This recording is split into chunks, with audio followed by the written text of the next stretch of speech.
Let's get started. So first of all, this is Jian Zhen. I'm the president of CAGC, Chinese American Association, Greater Chicago. Thank you for everybody to join today's call and today's conference. We're very honored to have Judy Chu from Channel 7 to be the moderator of today. So I'm going to hand over to Judy. Thank you, Judy.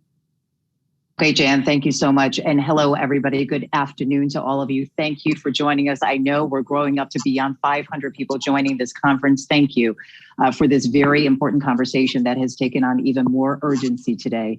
We are talking about standing up to hate and violence. We are talking about calling criminal behavior exactly what it is when it is targeting a particular community. And we're talking about having a unified and undeniable voice this afternoon to condemn racially motivated attacks, in this case, against Asian Americans. Before we get started with the program, I would like us to pause for a moment right now and honor and remember the victims of the shooting in Atlanta.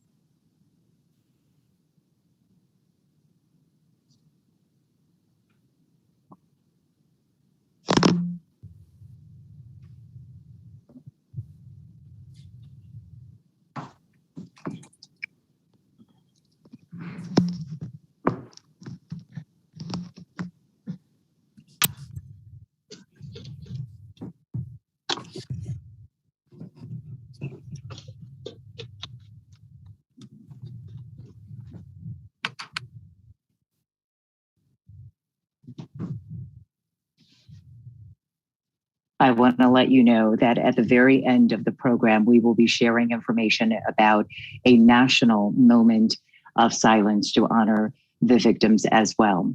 Hello again, my name is Judy Chu. I am a primary news anchor with ABC7 here in Chicago. I have been with the station going on 20 years. And I know all of us are coming in today with such a heavy heart. This is coming on the heels of such a horrific tragedy, coming on the heels of anti-Asian American rhetoric that has been increasing throughout this pandemic. Just yesterday, we reported live on the air President Biden's comments after he met with Asian American leaders in Atlanta. I just want to read this to you. He called the meetings heart-wrenching yesterday, that too many Asian Americans wake up in this country feeling their safety, the safety of their loved ones are at stake, and that they are being verbally attacked and killed. He addressed what he called skyrocketing spike in cases and a year of living in fear for Asian Americans in this country. So today we're going to hear directly from our local elected officials, from law enforcement, and of course from community leaders and members. And we want to hear from you. I know so many of you are joining us,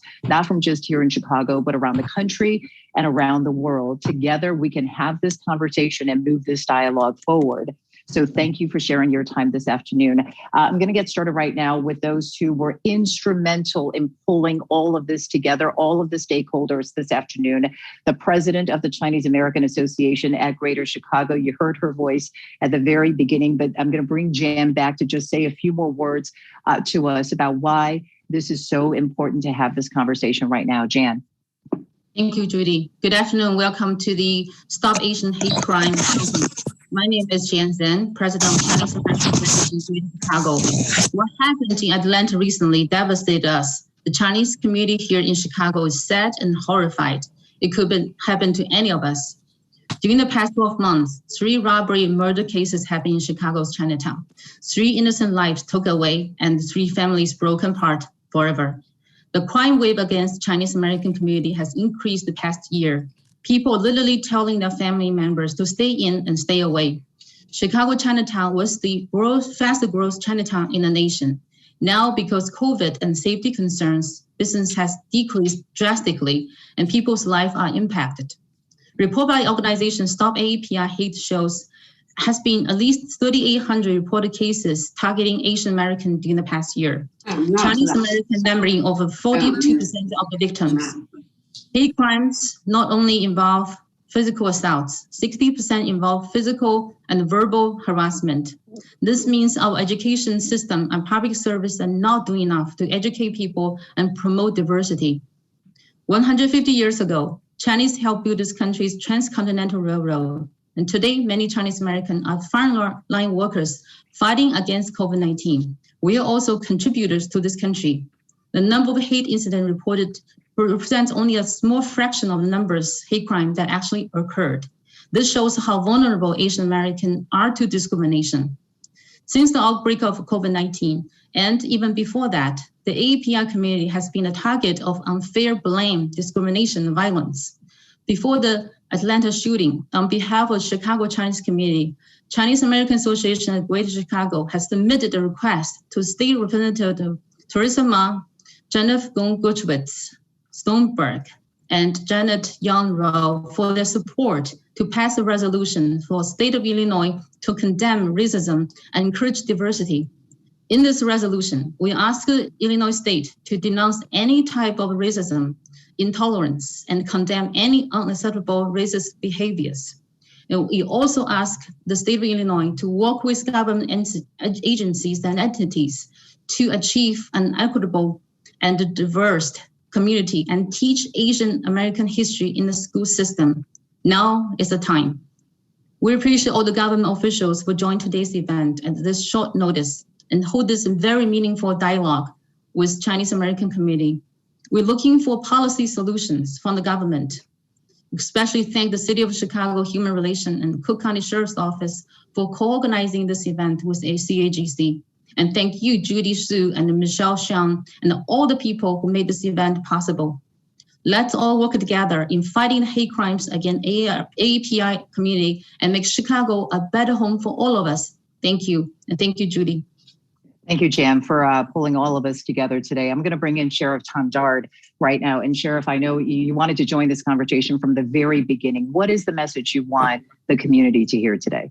You know, Judy, you and Jen nailed it. I mean, this is horrific. And the thing is that the numbers speak for themselves. They're increasing at dramatic levels all around the country, but we're seeing it here as well. And so there's a really good reason to people to be terrified, scared, all the rest of it. But it's incumbent upon all of us then to come up with a plan. And the point I want to make is that, yes, there's reason to be upset, terrified, scared, all that. But there's things we can do. And when we first talked about this, like a week or so ago, before the shootings in Atlanta, we'd already been talking about, what are the practical things we can do? And for us here, we have been working for years now with different communities who have also been targeted for their religion, their faith, their nationality, their sexual orientation. And when I talk to folks about it, we can and will do the same thing for the Asian American community. There's no reason we can't. And just as an example to tell you what we've done and what we want to do for this community as well is when the Muslim community was targeted years ago and continues to be. The Jewish community targeted years ago and continues to be. We put together a committee of people who met, the leaders of these different communities to come to us, and so that we didn't try to tell them what needed to be done. They told us, here's what would make us feel better about a range of things. Then we put together a plan then. And for each community, it was different and unique. But to give you an idea of what we did, for example, for the Muslim community, which we can replicate, is we met with them. We got a list of all of their mosques everywhere in Cook County, because the point I try to make to people is the sheriff's office, we don't just run a jail. I have a 500-person police department, patrols everywhere in the county, whether it's the city, the suburbs. We can go into any city, village, town. We can go anywhere, work with that department or work by ourselves. And so with the Muslim community, once again, we mapped out where all their mosques are, where all their community centers are. We went into all of them. We put together a map of everything inside of it, where there were security concerns, where there weren't. We then put them within our patrol function as well. So every one of these sites, our patrol officers would stop by just on a routine basis virtually every day. They'd get out of their cars, they'd go in to talk to people to reassure them, but also to make sure there was nothing we needed to know about. Then we continued to meet with people to see if there was other things like that we can tweak to try to make it better. And one of them was for us to get very engaged with the social media platforms to make sure that we were always scanning to see if there's anything particular with targeting people, the organizations, you name it, to get out in front of all those things. And if there was ever special events, we were making sure that we had a big presence there as well. The other thing, though, is I said we put together this tolerance council that meets periodically to try to get the input from people so that we can figure out ahead of time what are things that we can do to make it better. And one of the things that became clear is individuals. So we can work for organizations to help them, but for individuals, how can we make their lives better? And so what we did is we put together a 24-hour hotline that's been operating for years now that goes directly to someone in our office who then analyzes the call. It might be something we need to act on that minute. It might be something that needs to be directed to another entity. It might be something where they need legal advice on something regarding hate or things like that. But we do that so that individuals also feel as if they aren't helpless in this. So I know there's many other speakers coming on, so I was going to keep this particularly brief for that purpose. But the big message I want to get across to people is we're not helpless. There's things we can do. It's a question of all of us communicating, talking with each other, and acting on these things. Because we have done this before. We can do this again. I have another member of my office who's going to talk in a short time about the specifics of hate crime, about the prosecution of them. She's a former prosecutor, but also the investigations of hate crimes as well. But at the heart of it, I just really want to thank you for including me in this. But I just want to get the message out. We are not helpless. There's things we can do to get out in front of this thing to make it so that people's lives are the way they're supposed to be. So please reach out to us. That helpline, just so you know, for the 24-hour number is 773-674-HELP, H-E-L-P. So 773-674-HELP. And that goes right to an individual who will talk to you about those things. But as far as these bigger issues, please have people from the community, the leaders in the community, Jen, who want to meet with us, and we can sketch out whatever plan makes sense where we can help, because there's things we can do. Thank you so much. We really appreciate you passing along that number. I do want to bring in the Commissioner, Nancy Andrade, taking another lead on this with the City of Chicago's Commission on Human Relations, to say a few words before we launch into sort of questions for everybody. Nancy. Thank you. Thank you, Judy. Thank you, Jen. Thank you, Sheriff Tom Dart, for your words. I want to piggyback on what he just said. It is all about communication. And I think this opportunity, I am new to this position, but I want to take this opportunity to build trust with the Asian community, with the AAPI community. We are here to help you. Believe it or not, our commission, we have not received any Asian hate crime reports, believe it or not. I find that hard to believe. We know that it's likely happening in the community, but we also understand that it takes courage. It takes courage to come forward and to report that. And I know that there are cultural issues, there are language issues, and we are here to promote trust with the Asian American Pacific Islander community so that you feel empowered to call the police. We work with the Chicago Police Department. Once something is reported to the Chicago Police Department, we work with you to help you throughout the whole process. My colleague, Norman White, who is our hate crimes advocate expert, will be speaking about that more in detail.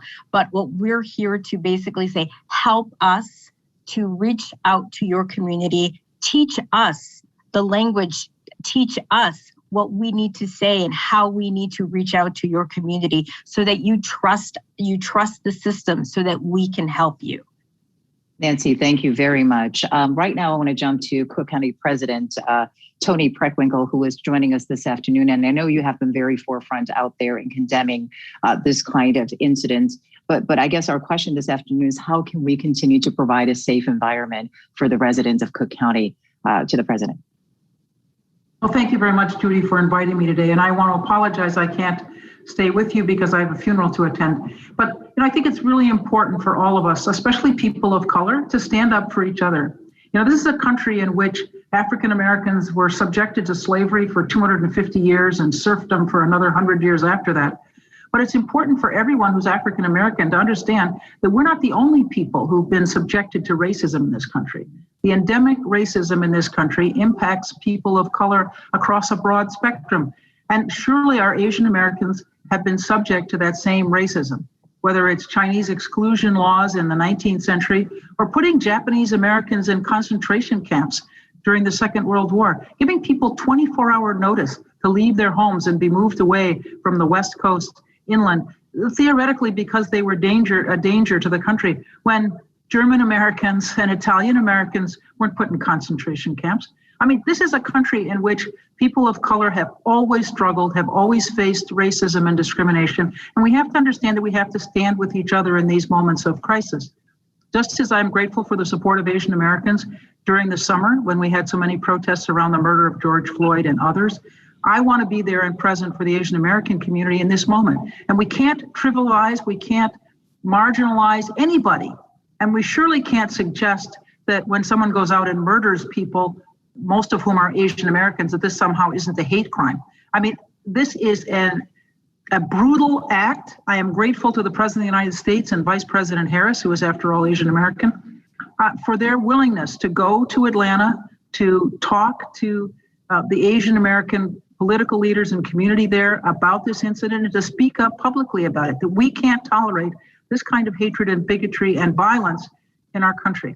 And unfortunately, President Biden had a predecessor who stoked that violence by referring to the pandemic as the China virus, by the kind of language that he used about people of color, the disgraceful way in which he led this country. And I just want to express my appreciation to the President and the Vice President for standing up on these issues and calling our country to be accountable for not only past sins, but present actions.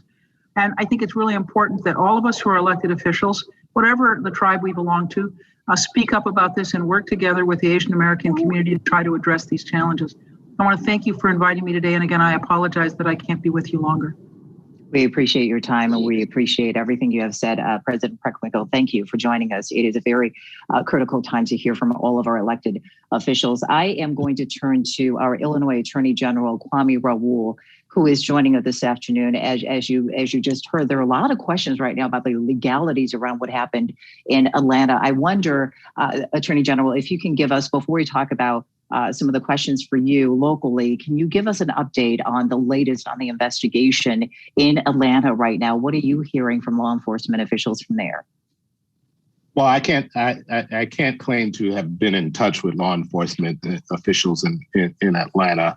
And so, you know, we have to be patient in terms of hearing the facts that may come out as a result of an investigation, because there are legal predicates to making certain whether a crime is charged as a hate crime or not, notwithstanding what we all may know or perceive from afar. But so I can't necessarily speak of the specifics or claim to have had any intimate contact with law enforcement in Atlanta. But if I may, I'd love to sort of echo some of the sentiments of both President Prechwinkle and Sheriff Dart and talk about how we've been responding to things locally here, as well as nationally.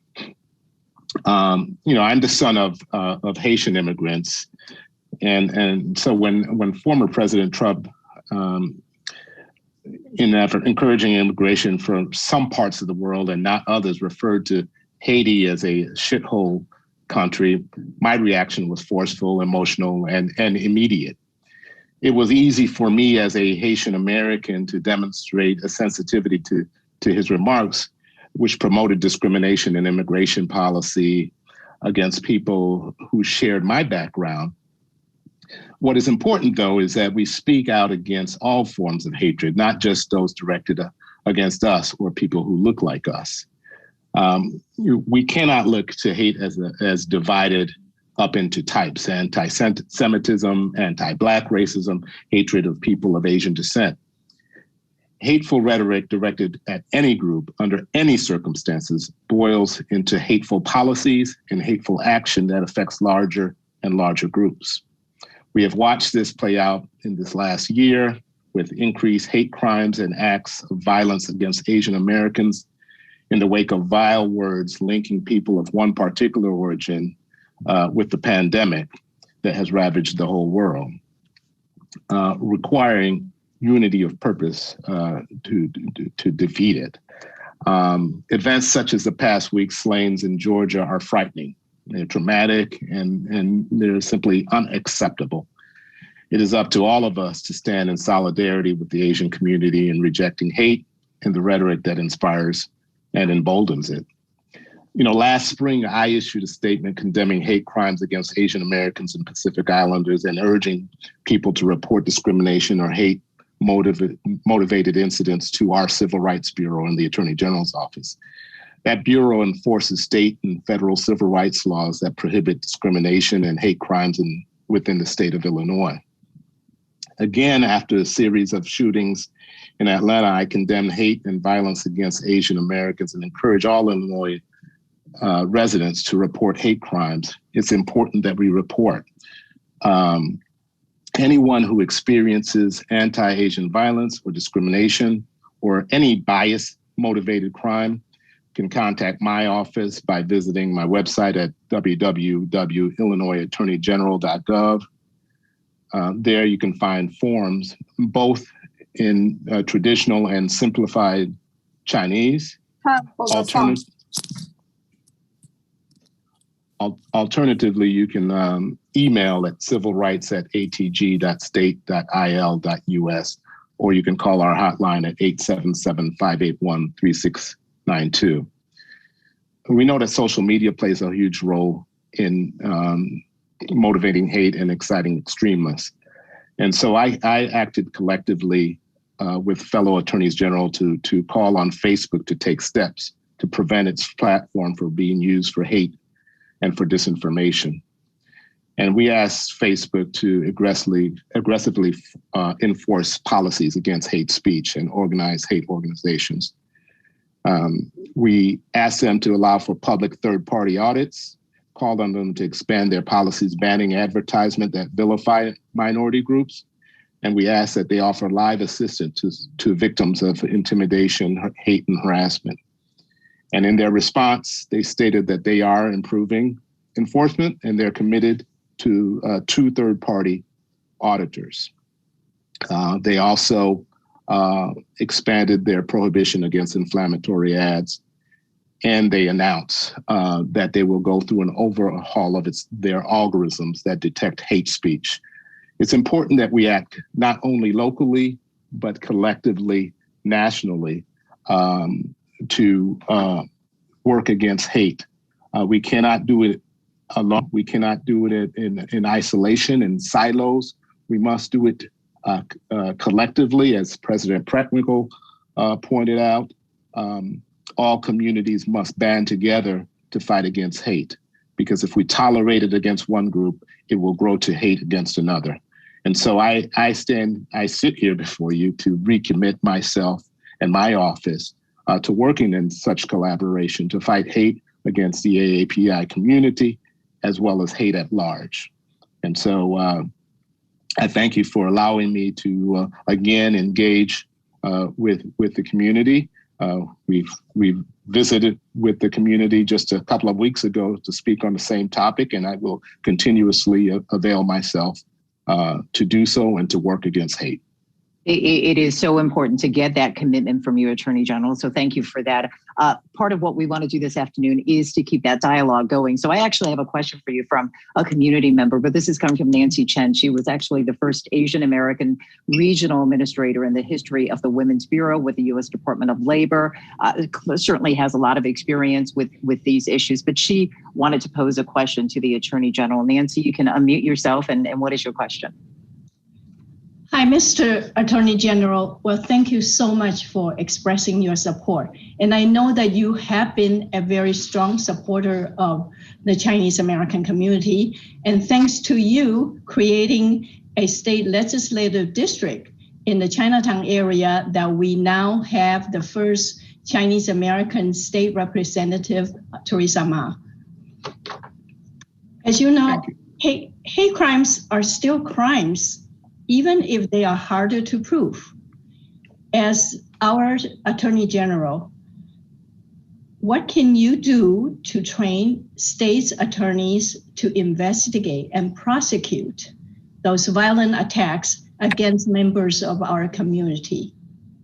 And one more thing is that I applaud you to have the Chinese language service online for the forms, but do you have language Asian language service and particularly Chinese language service for your hotline, the civil rights hotline? Because that is very important to help reporting hate crimes, especially for the non-English. So we don't need this.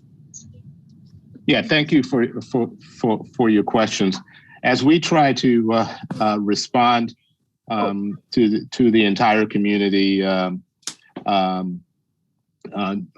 not just generally, but certainly during this pandemic, with most of my staff working remotely, we're trying our best to expand our capacity, human resource wise, as well as the platforms that we created to be able to translate in both traditional and simplified Chinese. I will look into. To be honest with you, I don't know where we've moved to with regards to our staff. With regards to the training, yes, it's important to know to mention here that we do consistently engage with law enforcement partners on training, and that is a sort of sweet spot for the Attorney General's office, because oftentimes we don't have original jurisdiction as does the Cook County State's Attorney's Office or one of the other 101 counties within the state. And so oftentimes how we engage is by way of training and by way of lending ourselves to co-prosecute or to prosecute in lieu of the local state's attorney. Where there may be a conflict or where they just may need help. And so we commit ourselves to continuing to involve our training to address hate, we try to do something, we try to do everything we do with a trauma-informed lens to it and a unique trauma-informed, culturally competent lens to it. And that's a constant evolution because we are a very diverse community certainly within the city of Chicago, but throughout the state of Illinois as well. And it requires us to also lean on external resources because the reality is with all of the second language speaking communities throughout the state, it's nearly impossible for us to be staffed in a manner where we can respond to every community. And so what we try to do is we do try to partner and collaborate with community organizations to help us in that regard. All right, Mr. Attorney General, thank you so much. But hanging with us, I'm sure there are going to be other questions for you. Right now, I just got word that Congressman Krishnamoorthy has jumped on the line for us. I know you keep a very busy schedule with so much going on right now, but want to bring in the Congressman. There were hearings going on last week. Give us your thoughts on what is going on right now and what can be done from Washington. Congressman. Thank you, Judy. Can you hear me? We can. Thank you. Okay, great. Good afternoon, everyone. And I'm glad to join this august group. And thank you, Attorney General Raoul, for your remarks, which I caught the end of. I want to say a special thank you to everybody who's joining today and taking precious time out of their Saturday schedules to discuss a very serious issue, which is the rise of hate crimes and prejudice and intolerance toward people of Asian descent. First of all, I'm proud to be one of the only Asian American members of Congress from the Midwest and a proud member of the Congressional Asian Pacific American Caucus led by Chairwoman Judy Chu.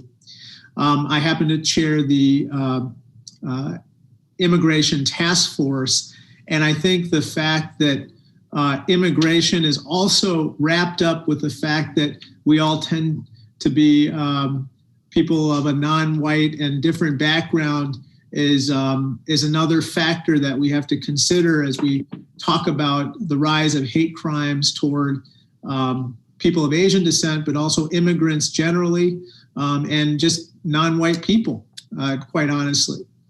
I just want to, first of all, express my outrage at what happened in Atlanta. That was a hate crime, pure and simple. He wasn't just having a quote unquote bad day.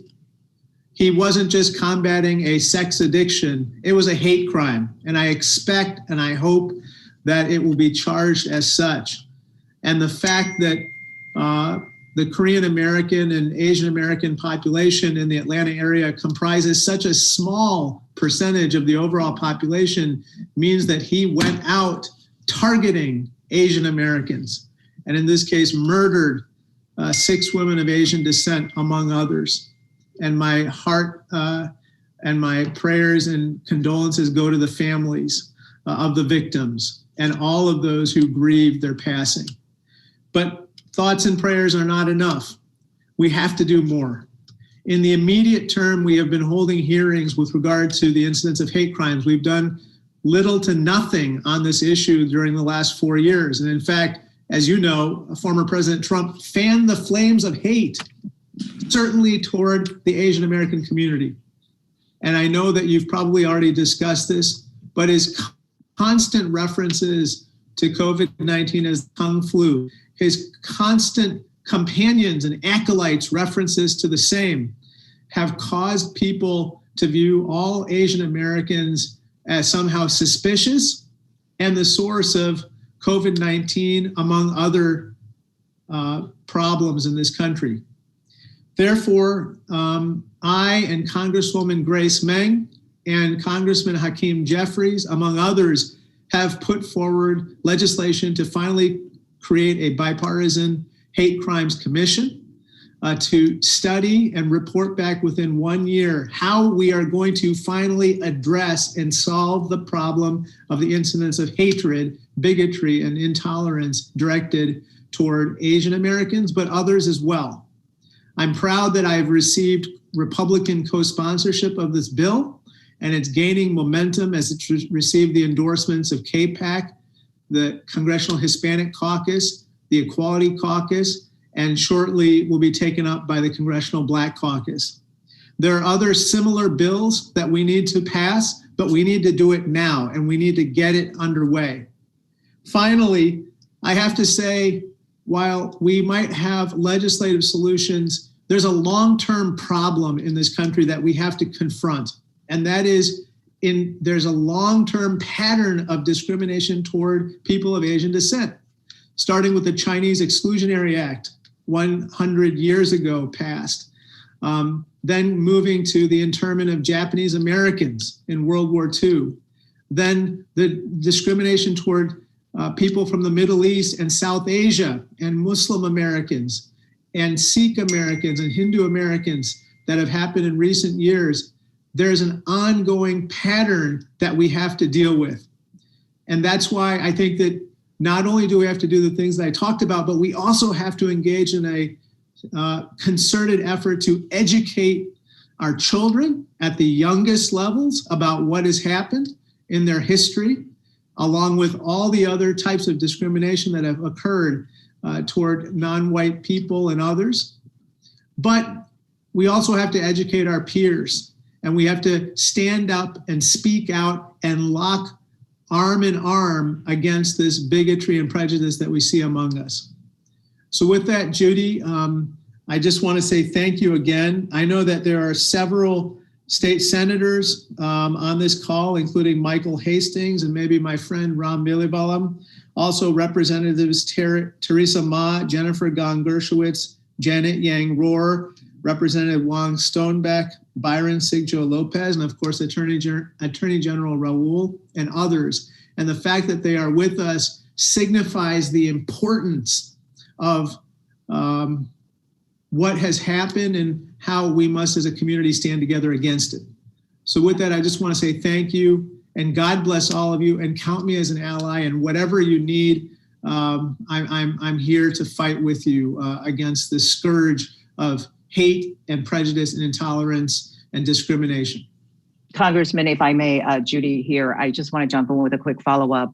You talked about the long-term pattern of discrimination, and I think that is part of the conversation that the community has been having for this last year, that this is, unfortunately, most of these incidents are nothing new to those of us who are part of the community. Do you get this sense? And of course, politicians also, get the question of, are they out of touch? You get the sense that Washington understands that this is reaching, I think one of the lawmakers said, reaching a crisis moment that cannot be ignored anymore.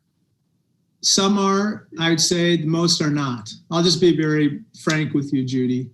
I think that President Biden and Kamala Harris, to their credit, have now taken up the mantle of fighting the scourge of discrimination against Asian Americans, but they and everybody and all of us need to do more. I was a little disappointed that Christopher Wray, our FBI director, still is reluctant to call this a hate crime, what happened in Atlanta.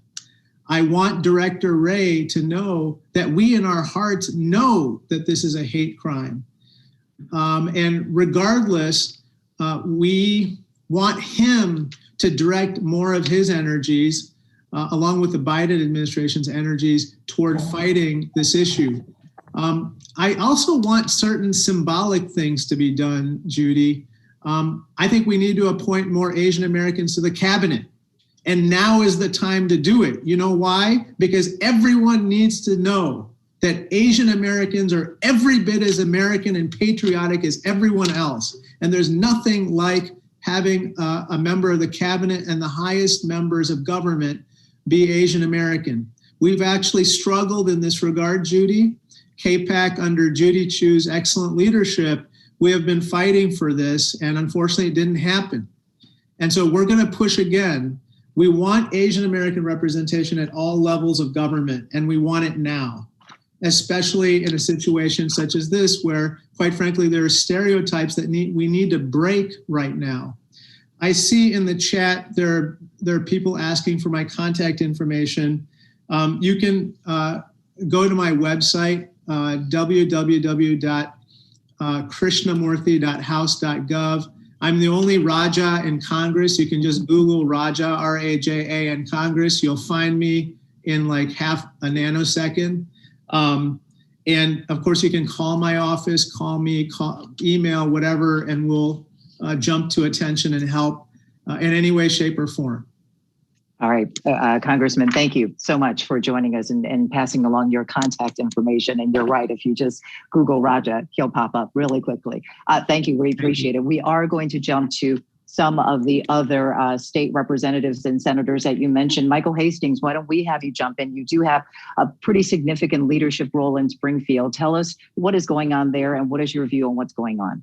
Judy, first, I want to say thanks for moderating this. You always do an excellent job in everything you do. And to Jan Sheng for inviting me to this event. It's an honor to be invited. And as the majority caucus whip of the Illinois State Senate, I just want to say, we should condemn those who wish to bring harm on anyone in our entire state. And when events like these happen, it's important to come together, not only as an Asian American community, but as a state as a whole, to understand people better. And this week in Springfield, we'll be introducing a resolution to condemn the hate crimes that took place in Atlanta and just hate crimes in general. But it's also important to educate folks on different cultures and different ethnicities. And I know in the General Assembly in this session, we'll be addressing whether it's Asian American history or other history, so people can get a better understanding of one another. Because at the end of the day, when we're able to communicate with one another and we're able to understand each other, we'll have a more peaceful and more tranquil society. I think everybody wants that. You go back to the founders' words of our country. We, the people of the United States, the goal was to form a more perfect union and a unified nation. And in these times, we must come together to accomplish that goal. My office, if you can Google me as well. I'm not as unique as a name like Raja, but if you Google my name, it'll come up. You can always contact our office. And I do know that the Illinois State Senate is committed to condemning these actions and to building better understanding throughout all of our communities. Thank you, Senator. I want to bring in Illinois State Representative Theresa. Many of you know her district includes Chinatown. Theresa, talk to us about the sense in the community. Thank you, Judy. Thank you, Jan, for inviting me. Yes, it's been an emotional week, a really difficult week, and many of us felt the anger and sadness that was brought to the forefront by the events of this week. But we all know that this is not something that is a problem that just arose this past week, right? Asian Americans have been the target of hate crimes in increasing numbers, throughout the past year during this pandemic, and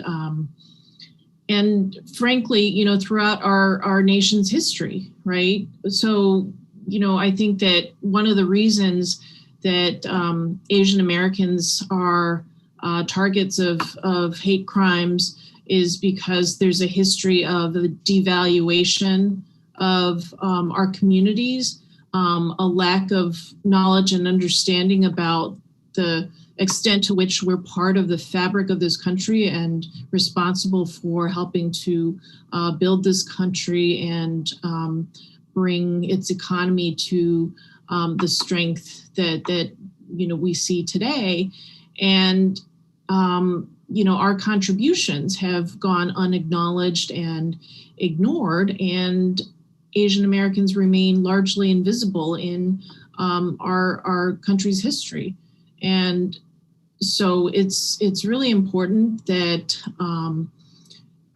we try to rectify that and be visible, refuse to be silent. And this past week, I was proud to stand on the House floor with 3 of my Asian American colleagues in the Illinois House. We've gone from having 0 representation to now having 4 Asian American women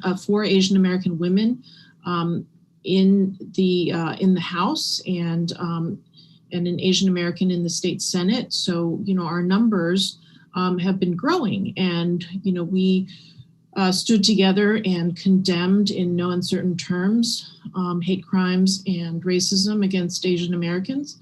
And even before the incidents this week, we've been working together to make sure that Asian American voices are represented. And so, we are planning a joint resolution condemning racism and hate crimes against Asian Americans.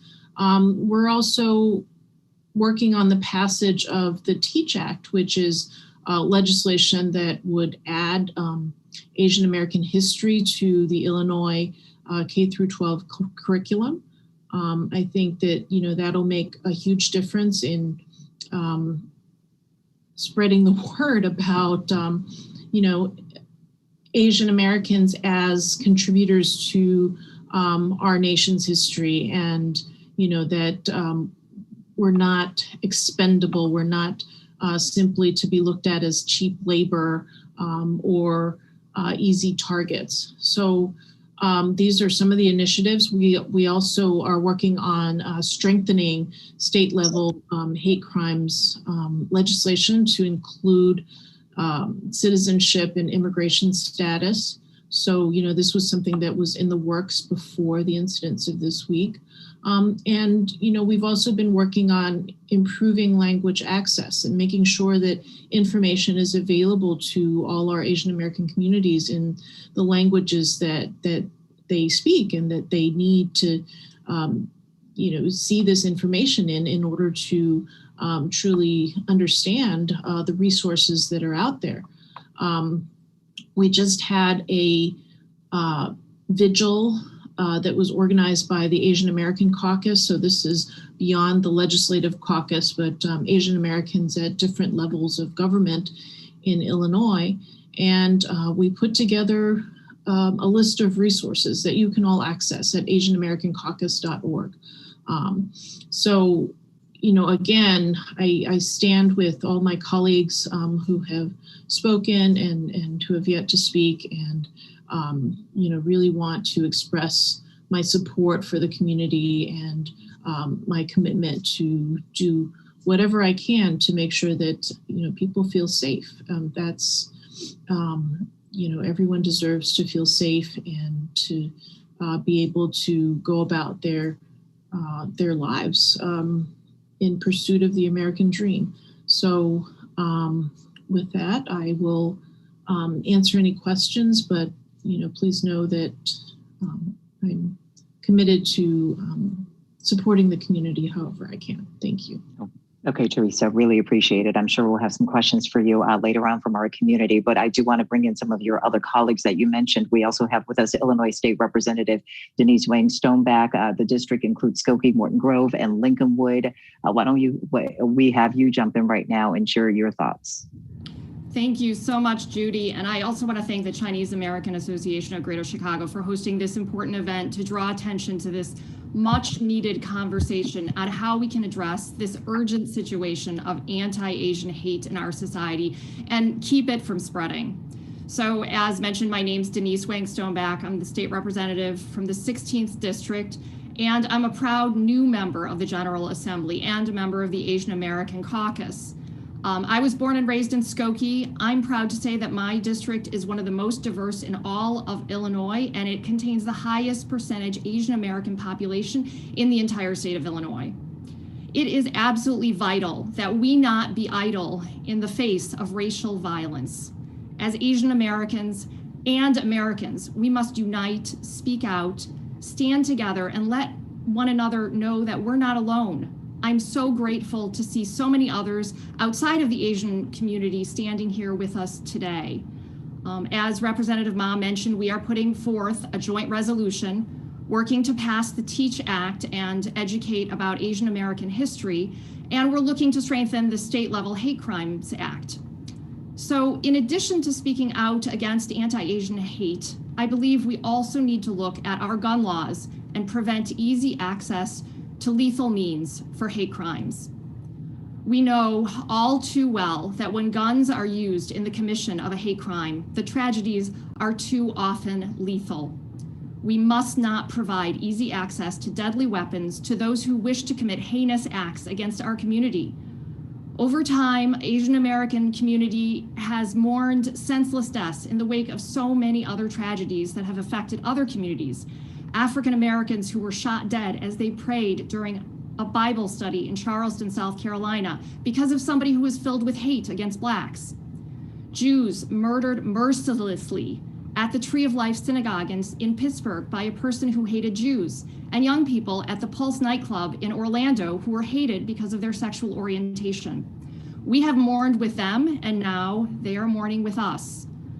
At the same time, anti-Asian hate has risen over the past year, gun sales have also skyrocketed. Illinois leads the nation in panic buying of guns during the pandemic.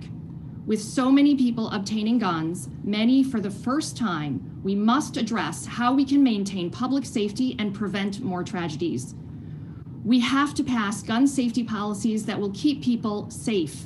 I am sponsoring 4 bills to reduce gun violence and improve public safety this session, and I'm also co-sponsoring and working with other legislators on their gun safety bills too. I know we can do better. We must do better. We cannot and shall not stand idly by for the next person filled with hate to easily obtain firearms because of our weak gun laws. After the Sandy Hook shooting about 8 years ago, I couldn't sit by any longer. I started an Illinois nonprofit organization whose mission is to reduce gun violence and led the organization as its president for 6 years until I ran for public office. Now as a legislator, I remain determined to do everything I can to prevent people filled with hate from obtaining the means by which to end innocent lives. Today, I ask you to honor the 8 lives taken senselessly in Atlanta by emailing and reaching out to your state legislators with a message. Please address hate crimes in Illinois with new and better policy.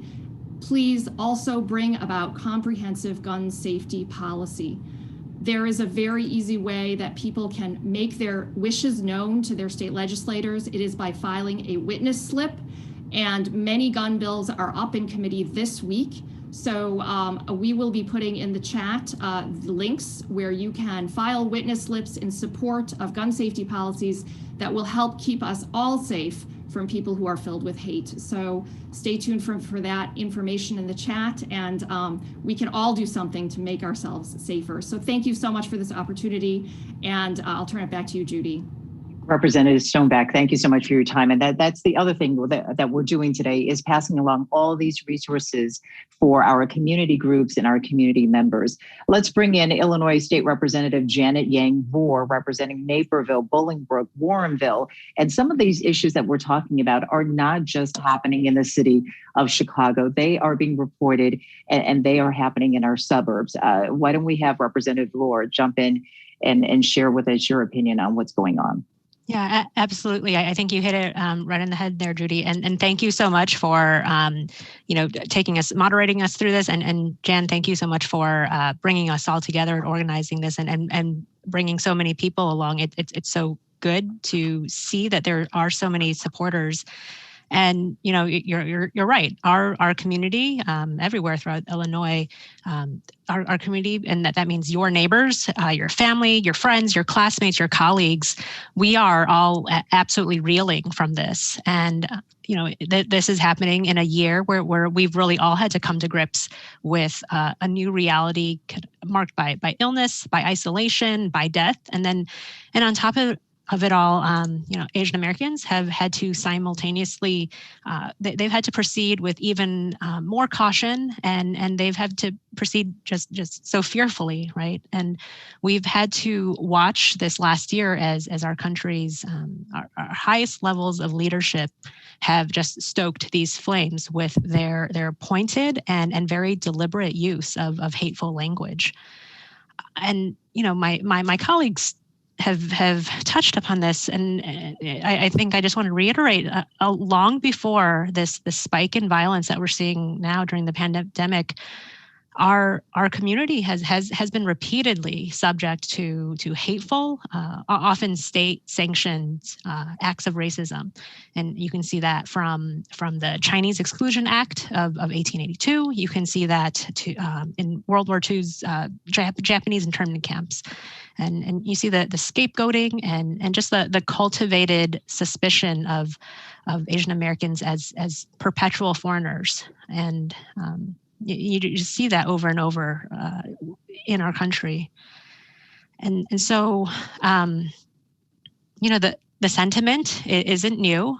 But I think, and I think we all believe that it doesn't mean that it has to continue, right? And understanding the tragedies and the mistakes of the past, it's always been one of our society's just most powerful means of preventing it in the future, and that really starts with education. My colleagues have talked about a lot of the legislation that's going through. Let me spend some time really talking about the TEACH Act. And the day after the Tuesday's hate-fueled murders, we had leaders of our Asian American caucus, the ones that are talking to you today, and led by my colleagues, State Representative Jennifer Gong-Gershowitz and Senator Ram Villalbaum.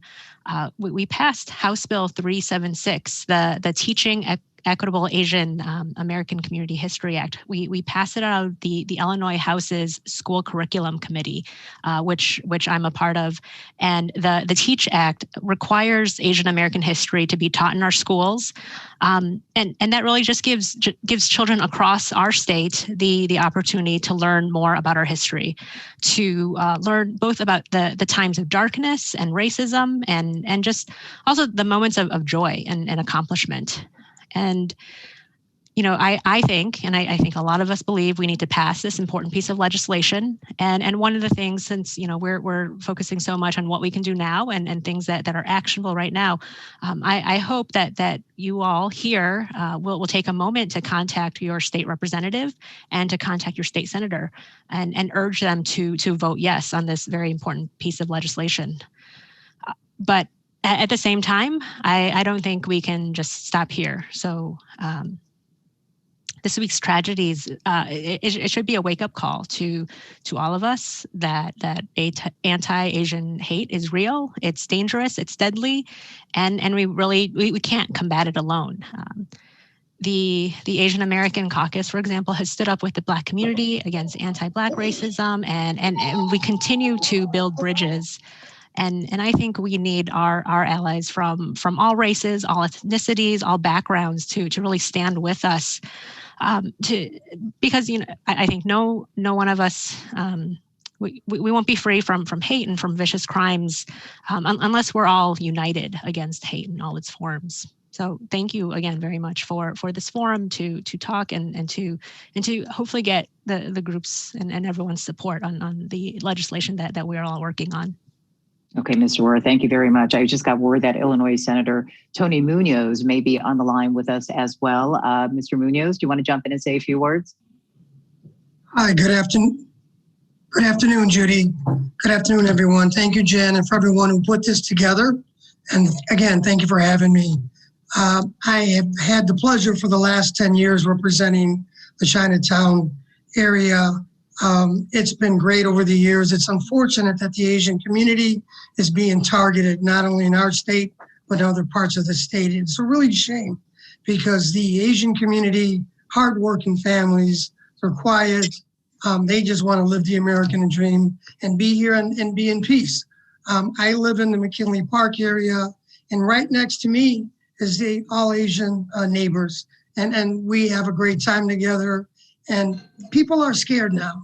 So I want to thank all my colleagues in the House and in the Senate, and to our U.S. senators and our federal congressmen for taking the time, the initiative, trying to do some good legislation to tackle the hate crimes for the Asian community.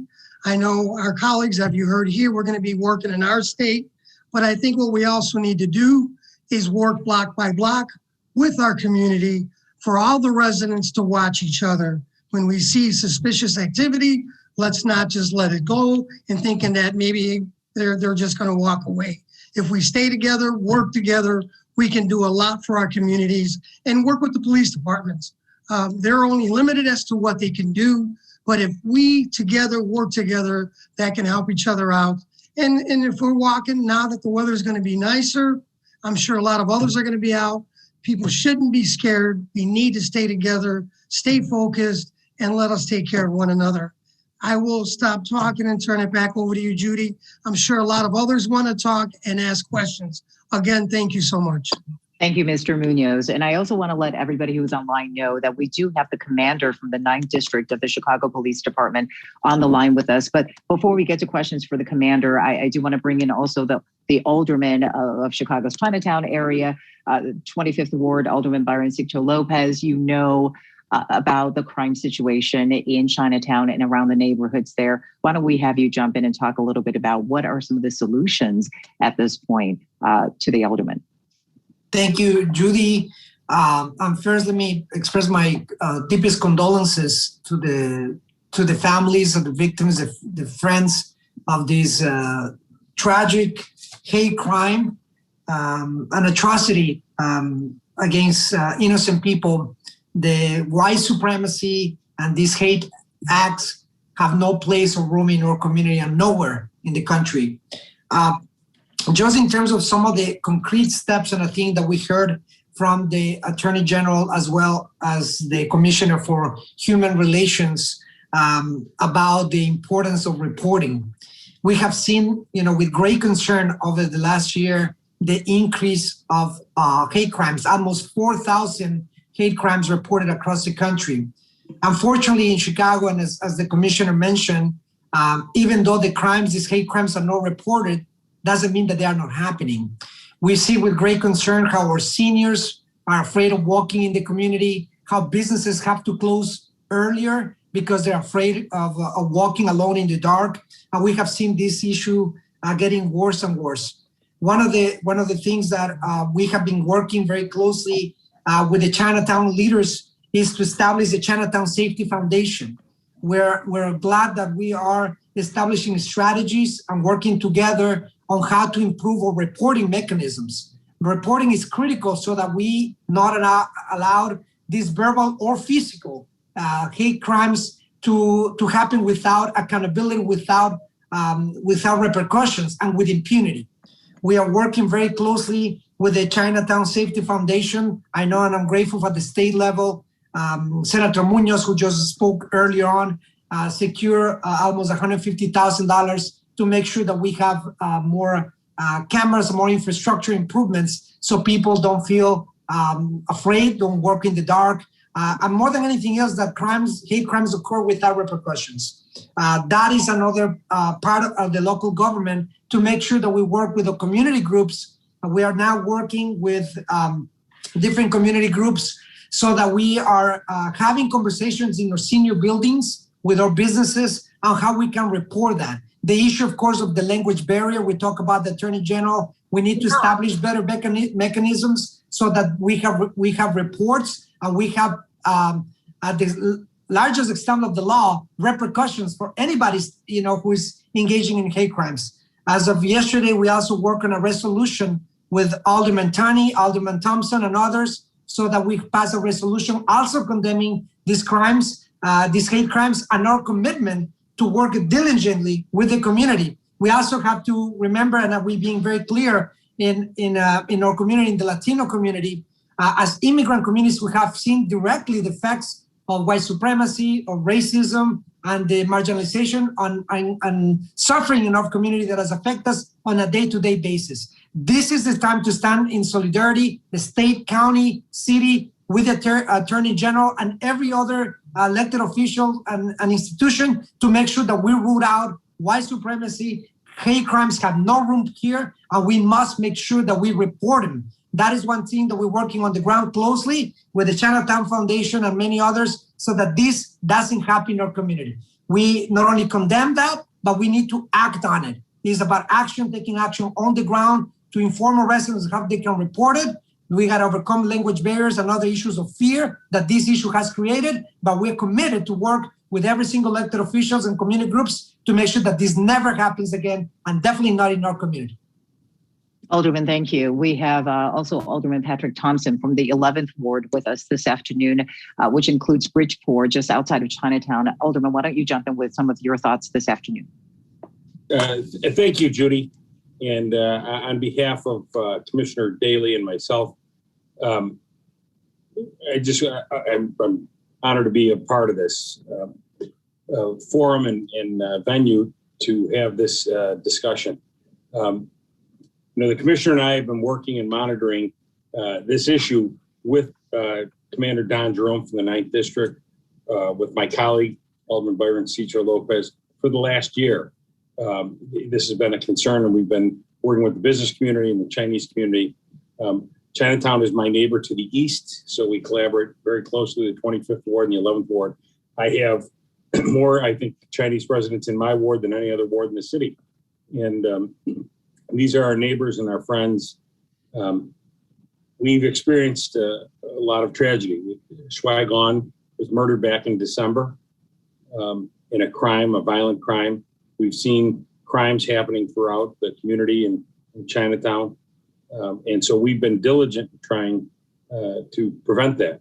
Obviously, the recent horrific tragedy down in Atlanta is leading many of our neighbors to continue to live in fear. But we will not sit idly by and let my residents live in fear. We collaborate closely with my colleagues and with the commander of the 9th District to work together. The commander, I know, will talk a little bit about some of the issues that we've had and concerns, especially, and I want to commend him for taking the initiative and to reaching out to attracting more officers, Chinese officers who speak the language, making sure that the folks in Chinatown and in Bridgeport, Chinese immigrants, are feeling comfortable that they have an opportunity to reach out to somebody, and they have the confidence that the police and the government will help them. As the alderman from the 25th Ward mentioned about cameras and using technology, we've also been able to do that in the 11th Ward.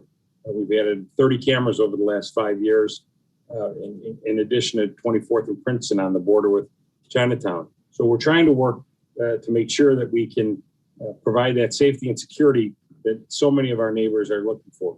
And as was mentioned, I'm signed on for a resolution condemning the actions that happened in Atlanta and calling on a subject matter hearing to discuss the hate crimes against Asian Americans and Pacific Islanders.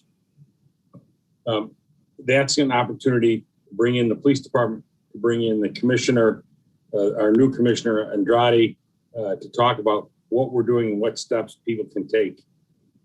I do think this is an opportunity for us. As terrible tragedy as this is, it's an opportunity as we have 500 plus people on this call, on this Zoom meeting. It's an opportunity for us to all come together, to work and educate each other and work and collaborate. Chicago is made up of immigrants. That's our strength. And I think for all of us to work together to make sure that we protect all of our residents is most important.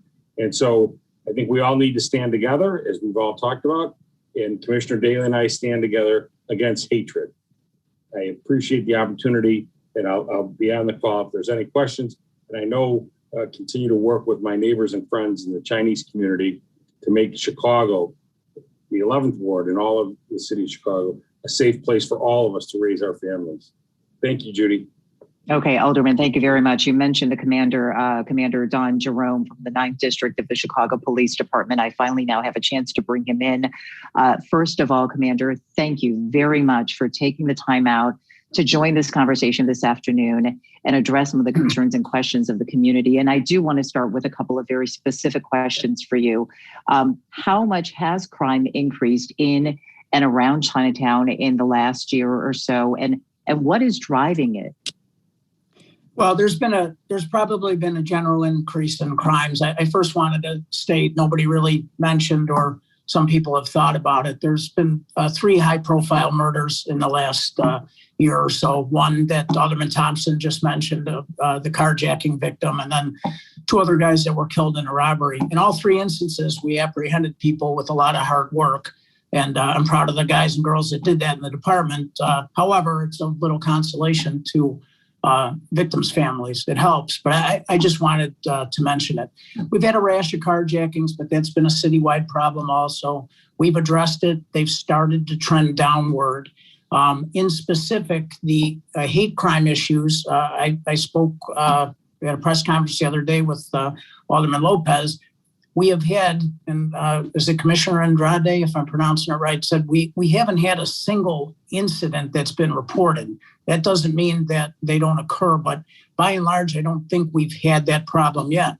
In the same vein, when I was asked, and I don't want to speak ill of law enforcement in Atlanta, but several people have complained that, well, they didn't call it a hate crime or they didn't say they were targeted.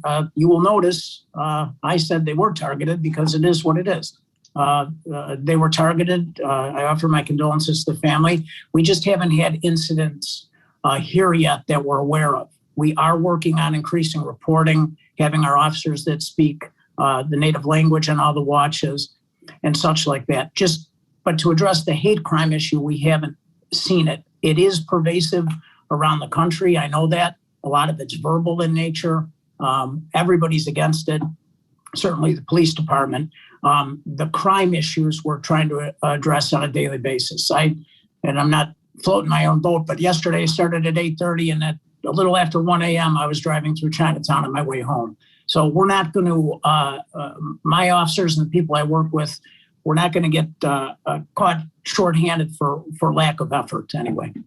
Absolutely. But to follow up on that, the lack of reporting, obviously, we all know that part of the issue may be a language barrier or just simply people not wanting to come forward and reporting it to the police district. So are you doing something currently to really reach out to the community to make sure that language barrier can be helped and that there can be trust between the community and the police?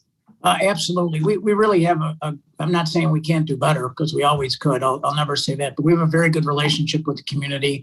We have the native speakers. Our CAPS program is very involved. The Castle Association, the Chinese community, we're trying to get an officer to go there on a regular basis just for an hour a day, just where people could drop in, know it's a regular point of contact, and they can report things. And I've been in this district 9 years. I have many dear friends in the community, and we kind of have offline community where everybody's really encouraging everybody to report things, and things have gotten markedly better in terms of reporting, and that just helps the trust. I think we have a lot of trust in the community with the police department. We could always do better, but we're working on it every day. Commander, I actually have a question coming in from Jason Rosenwig, the Assistant Director for Advocacy and International Affairs. Jason, if you can hear me, you might want to unmute yourself. Do you have a question for the Commander? Yes, thank you, Judy. First, Congressman Krishnamoorthy mentioned his proposal for a National Commission on Hate Crime, which is an excellent idea. And here in Illinois, I work for the American Jewish Committee, and we're working with partners, including CAGC and others, to reestablish a state commission on hate and extremism. So a meaningful commission to tackle hate and extremism statewide in a holistic way is coming to Illinois, and that will make a difference. One important focus of the commission will be on this issue of lack of reporting that you were just discussing, and training and awareness for both law enforcement and the community. So my question for you, Commander, is what do you think could help strengthen police response in these areas when it comes to training and awareness? And given the importance of the community awareness aspect as well, might this tie to broader efforts at reform such as community policing? Well, sure. And I can tell you on the police side of things, we've been doing roll call training for years now, letting everybody know, the officers right from Jump Street. I have a unique opportunity because I feel I can actually affect this. And when we talk to officers repeatedly at roll calls, let them know about language barriers, have somebody call for a native speaker if need be. When we're increasing the patrols, we have foot patrols. Everything's manpower dependent. I'd also like to mention Alderman Thompson real quick because he did get us another 9 people recently. So we're always looking for help. But in general, on the police side of things, the officers really are engaged. They really do know the challenges in the community. I've covered that part. The other thing that we're able to do is just continue to go to these meetings, continue to speak out, continue like today to say, hey, you have our trust. But it's incumbent upon us too to try to put these officers maybe at a place, because we're always still going to be able to do better. All the programs we do to reach out, all the Zoom meetings, all the CAPS meetings, there's still some people that are going to be hesitant to come out. And with groups like yours or passing resolutions and just this awareness, I'm hopeful that more people will come out and we can just continue to build on what we're doing. Commander, a couple of questions coming in through the chat room. I want to mention these to you. Someone wants to know, can we get more resources on the Red Line Station patrols between 31st and Roosevelt, including Chinatown to stop the hate crimes? We can. Again, I don't think it's necessarily a specific hate crime, but yes, we can. We did that last year when we had a kind of a rash of robberies on there, and a lot of stuff is manpower dependent. I have to move things, but I'll tell you straight up, no excuses. We do have crime there, and we have crime in the areas, and anytime I can, it's a shell game where I have to keep on moving resources, but I am dedicated 100% to putting as many resources as I can to the Chinatown community, and that does include the transit lines there with the CTA. Another question coming in from the audience, is it possible to put more surveillance cameras in around the Chinatown area? So, as you know, oftentimes when somebody reports something, it's with that video that really can assist police. It is. I think Alderman Thompson just said we've had about 30 cameras over the last year. Also, without mentioning their names, I'm friends with some folks in the Chinese community, just regular civilians. There's a real strong network of cameras, which are probably better than the police departments, mind you. And we really have help from citizens with this network of cameras. It's comprised of like Ring doorbells, et cetera, but also just businesses that have quietly participated. And I literally, when we've had carjackings, before I've even gotten some information from the police department, almost at the same time, I've gotten private video from a friend of mine saying, hey, we just got this. Somebody just sent me this. So I'm really satisfied. Again, I want to preface this. We can always do more, but we really have an extensive amount of video surveillance now, and we'll continue to get as much as we can. Just one more question. I really appreciate your time. Your message for everybody who is watching and and the message for the community, for those who are still, even hearing all of this, all of the support and the resources, and you know what happens, still feel afraid because of some of the rhetoric, because of what the sentiments that are going around, your message to the community? Well, I just want everybody to know that the Chicago Police Department, and in specific the 9th District, which handles Chinatown, I am 100% committed. My officers are 100% committed.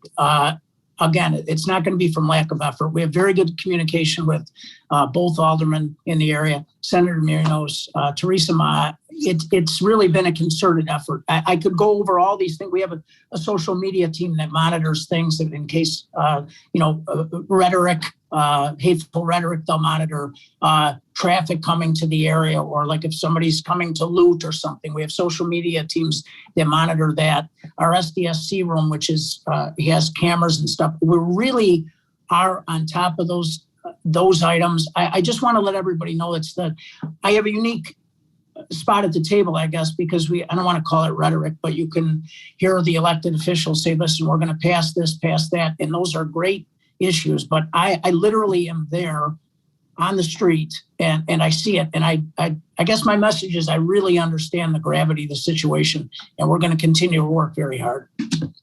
Okay, Commander. The other messages coming in on the chat room, thank you to the Chicago Police Department and to your work. So I just want to pass that along. Thank you for being with us here today. Thank you. We know it's hard. So you guys, I want to also bring in, I believe Dennis Deere, are you still with us, Cook County Board Commissioner? I know Dennis wanted to say a few words, just at the county level, what is being done about racial justice. So please jump in right now, Dennis. Well, thank you so much. And first and foremost, thank you for having me here. Thanks to the Chinese American Association of Greater Chicago and the other partners for putting this event together. I won't be before you long. I really want to say that I've been working closely with Rep. Mott, Alderman Seco Lopez, and the Cook County Sheriff's Department as it relates to this. We know that these events didn't just start, and we have to bind together and unify. The Asian American community was with us in the African American community last year when we were dealing with these issues of slaughter, basically, of African American males. As these events take place, I want you to know that I and we are with you. We stand in solidarity. Hate crime is hate crime wherever. I'm a psychologist by training. People make up a lot of excuses. I don't want to hear about any sexual addictions or anything like that. This was a hate crime. This was a crime where an individual took an opportunity and killed individuals for no reason at all. And that's just not acceptable.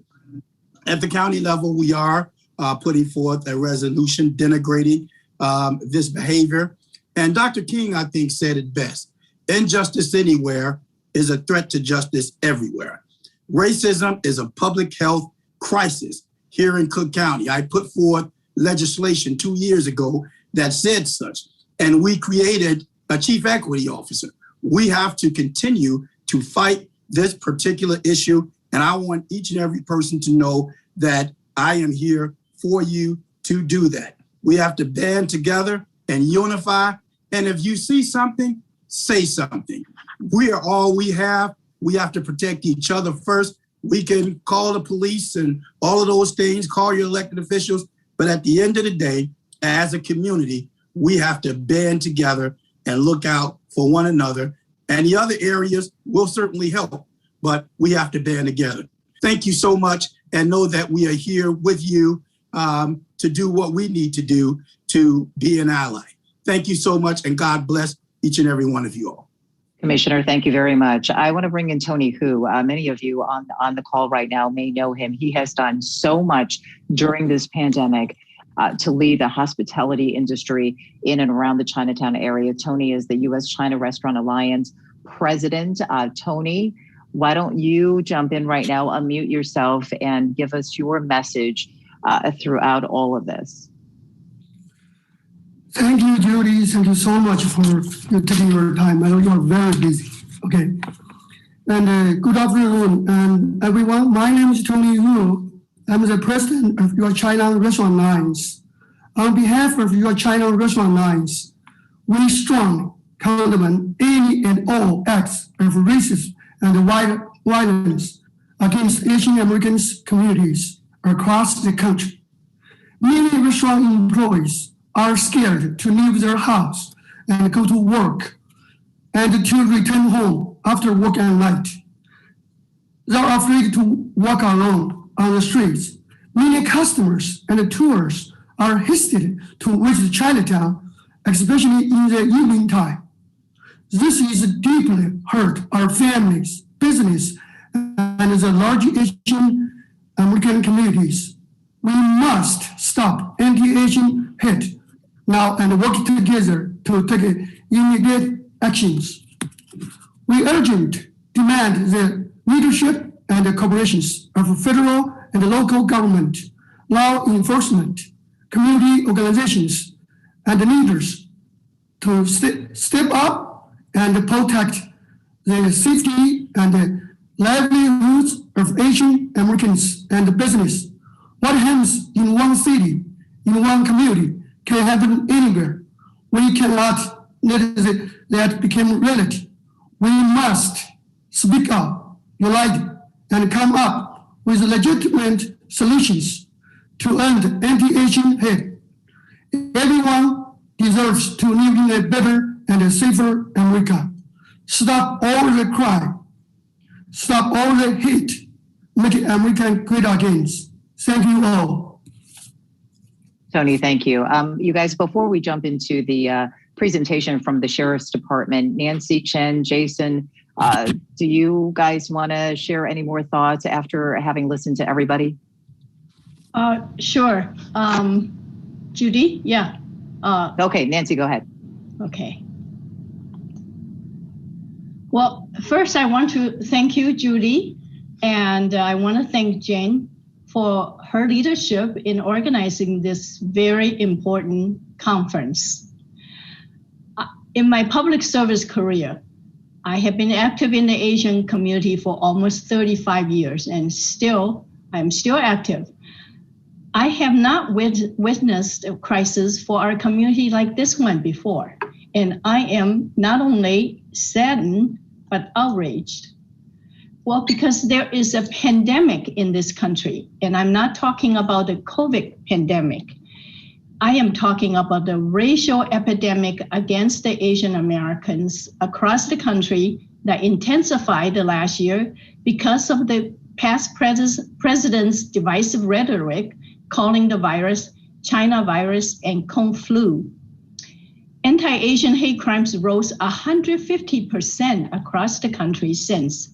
And as many have already indicated, that over 3,800 incidents have been reported by Stop AAPI Hate. Asian Americans not only have to fight against the virus like everyone else, but also have to face the fear of violence caused by racism and xenophobia. It seems not a day goes by without hearing another act of violence against Asian Americans somewhere in the nation. And here in Chicago, there have been at least 3 killings last year in Chinatown. However, these racial attacks and violence against Asian Americans and women, as heartbreaking and sickening as they were, have often been overlooked as random incidents by the authorities in spite of alarms raised by our community. So it wasn't until last Tuesday when 6 Asian American women were murdered by a gunman in Atlanta that it became a wake-up call for the nation that these brazen and violent attacks are totally unacceptable. I'm a grandmother, like some of the elderly victims. I certainly can relate to their fears. We are afraid of going out by ourselves for fear of being attacked. However, we cannot suffer in silence anymore. I refuse to live in fear. Last May, because of several anti-Asian racial incidents in Naperville, where I live, I asked the city council to adopt a resolution I drafted to denounce anti-Asian racism and to support the Asian American community. The resolution passed unanimously, and I believe Naperville was the first city in our state to do so. We can control the fate of our community. We need to call on the governor, the mayor of Chicago, the Cook County president, the attorney general, and the Cook County state attorney to aggressively investigate and prosecute those who committed these violent crimes to the fullest. Our community demands equal protection from our law enforcement and criminal justice system. So it is time that we let them know that enough is enough. I applaud President Biden for strongly supporting the Asian American community and calling for greater protections and condemning the rise of racism and xenophobia. At this conference, I have also heard tremendous support from our elected officials. Words of support matter, but actions are even more critical right now. All of us must demand actions from our public officials. Whether you are Chinese American or not, please speak up against hate and racism, and let's come together and support one another. Thank you. Thank you, Nancy. And Jason, who's the Assistant Director for Advocacy and International Affairs with the American Jewish Committee here in Chicago, which has been very supportive of the AAPI community. Jason, do you want to say something else before we continue with the Sheriff's program? Thanks, Judy. I'll be brief. Thanks so much to Jan Zhang and CAAGC and everyone else for putting together this really impressive and needed event today. And we do want to say unequivocally, the American Jewish Committee and our whole community, we stand with you, our Asian friends and neighbors. And the issue is also personal for me, as my wife is Korean, and I do think often about what my children will face. It's been said before, but we must keep saying it. Hate against one of our communities is hate against the whole community, against all of us. But this kind of coming together we're seeing today and the unequivocal commitment to addressing these issues from all of these important officials and community actors is a great step forward. Jason, thank you. I am going to bring in right now from the Cook County Sheriff's Department. They have prepared a presentation for us to kind of summarize everything, a little bit of what we've been talking about and to drive at some of the solutions here and some of the things that we can do as a community. I believe I'm introducing the Director of Cook County Sheriff's Office of Community Engagement, Theresa Morris. Are you with me? You might have to unmute your microphone.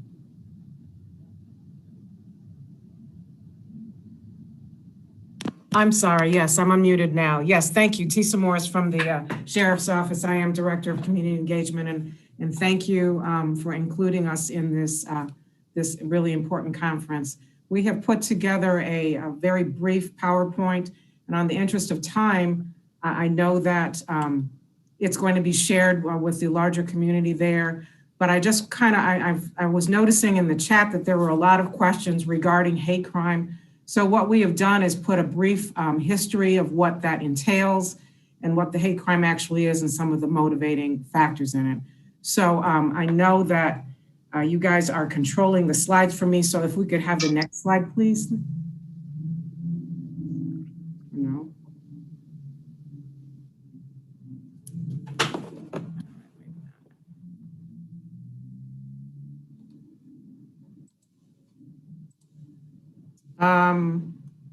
Wait.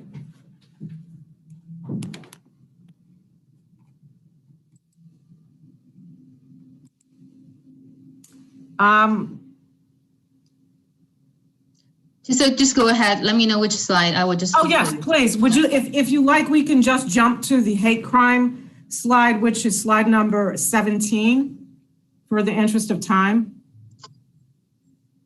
Okay. Sure. Just go ahead, talk, and I will do that. Okay. Okay. So one of the things that when we were talking about, a lot of people have been speaking about the tragedies that have happened in Atlanta and spoken about the fact that it's a hate crime. I wanted to make sure that people were aware of the fact what the language of the hate crime statute specifically says. And there's a number of factors that go into that. It's not just actual or perceived ethnicity. And we're on the brief history. So The hate crime groups have evolved over the years, and the law has struggled to keep up with that.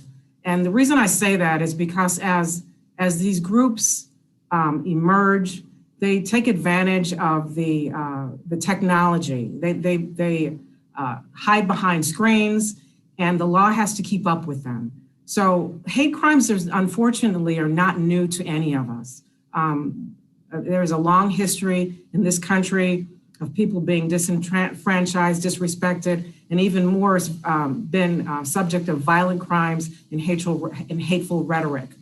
One of the things that have emerged from my looking at the hate crimes is the fact that what we view as traditional perpetrators of hate crimes, white supremacists, and these hate crime groups that are known notoriously, what has happened is these groups have splintered off, and people are acting alone. They're acting by themselves, because what we found is that when they act alone, they don't get the attention, and people basically are hiding in the shadows and perpetrating crimes against everyone, and using social media. So the law faces the challenge of keeping up with the social media platforms, not just Facebook and social and Instagram, but there's TikTok, there's Reels, there's all of these different things that are used as vehicles for people to spew hatred and rhetoric. And if we could go to the next slide, please. Any crime can be a hate crime, and really the challenging factor for law enforcement is learning what that is. And that's why when Sheriff Dart talked a few moments ago about the communities and us going into the communities to make people's lives better, education is a huge piece for law enforcement, because we rely on the communities to give us those what are referred to in the FBI's manual that's found online and is in my materials, bias indicators, and things that we may not know, we might not subscribe a hateful meaning to. The community itself can be our instructors and our teachers. If we could go to the next slide, please. And motivation really is the determinative factor in deciding what is or is not a hate crime. And the bias crime indicators are those things that decide motivation. If we could go to the next slide, please. There are clues that law enforcement professionals look to determine whether a case should be investigated as a bias hate crime. And when we get to some of the slides later, which specifically enumerate what hate crimes are, in and of themselves, things might not seem to be hate crimes, but it is when these clues come about, when law enforcement, the police are doing their investigations, these things that reveal what is the motivation behind these crimes really are illuminative and help the decision when determining whether or not these actions are hate crimes. Next slide, please. They are objective indicators. There's facts, there's circumstances, and there's patterns. And generally you will find when you look at the history of hate, the history of divisiveness, the history of violence against groups in the country, there are these indicators illuminate that, and they can give you, or give rather law enforcement, ways to determine. Next slide, please. The hate crime motivators, they suggest motivation. And there has been a lot of reference to what was said in Atlanta about what this murderer did. And the hate does not have to establish the predominant motive was hatred or bias. And actually, often it's more than one bias or motive. In the Atlanta killings, their bias and motive was so many different things, and people keep saying that it's not a hate crime because he was acting out his aggressions.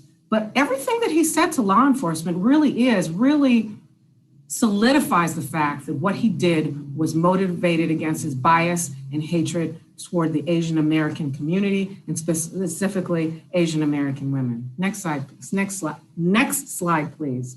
I reference to the FBI's hate crime guidelines in the materials. This is actually the site that, if you choose to look it up, it is really a wonderful repository for information and guidelines as to what the FBI looks at and what law enforcement looks at to help when they're making these determinations. Next slide, please. These are the facts that can be supportive of a finding of bias. They certainly are not exhaustive because unfortunately, people find more in creative ways to be malevolent and evil. That the offender and victim were of a different race, religion, disability, sexual orientation, ethnicity, gender, or gender identity. That they make comments, their statements, and their gestures. They leave drawings and markings at the crime scene, and there's objects which specifically indicate that bias was used. Or the victim is a member of a specific group that is overwhelmingly outnumbered by other residents in the neighborhood where the victim lives and the incident took place. Next slide, please. The victim was visiting a neighborhood where previous hate crimes had been committed because of race, religion, disability, sexual orientation, ethnicity, gender, or gender identity, and where tensions remain high against the victim's group. And as you see, it's not just one thing, but it's many. And unfortunately, as the crimes continue, as the violence continues, this list will get longer. Several incidents occurred in the same locality at or about the same time, and the victims were all of the same race, religion, disability, sexual orientation, ethnicity, gender, or gender identities. A substantial portion of the community where the incident occurred perceived that the incident was motivated by bias. And this indicator in particular brings to mind or lets us all know how much we rely on the partnerships with our communities, that how much we rely on the education of the communities that we serve to let us know, because not everyone can know everything. And it is important to keep those lines of communication open between law enforcement, between the police and the community. The victim was engaged in activities related to his or her religion, race, disability, sexual orientation, ethnicity, gender, or gender identity. Next slide, please. The incident coincided with a holiday or date of significance relating to a particular race, religion, disability, sexual orientation, ethnicity, gender, or gender identity. The offender was previously involved in a similar hate crime or as a hate group member. Although there is a lot of lone wolves spewing hate, there are still people that are affiliated with these hate groups. Next slide, please. There were indications that a hate group was involved. A historically established animosity existed between the victims and the offender's group. The victim, although not a member of a targeted racial, religious, disability, sexual orientation, ethnicity, gender, or gender identity group, was a member of an advocacy group supporting the victim group. Next slide, please.